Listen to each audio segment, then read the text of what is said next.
Sino mas gwapo sa inyong dalawa ng best friend mo? Tinatanong pa ba yan? Hindi pa ba halata? Siyempre, ako. Gwapo lang yung best friend ko pag hindi ako katabi. Ah, ganun ba? Bakit? Natipuhan mo ako. Ang hilig mo rin sa gwapo, no?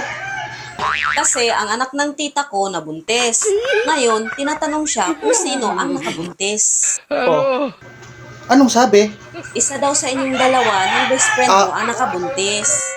At ang sabi niya, gwapo raw. Kaya hinahanap ng tita ko yung lalaki. Yun ba ang sabi? Oo, kaya tinatanong kita kung sino gwapo sa inyong dalawa ng best friend mo eh. Gwapo ang best friend ko. Ang layo ng mukha ko kaysa sa kanya.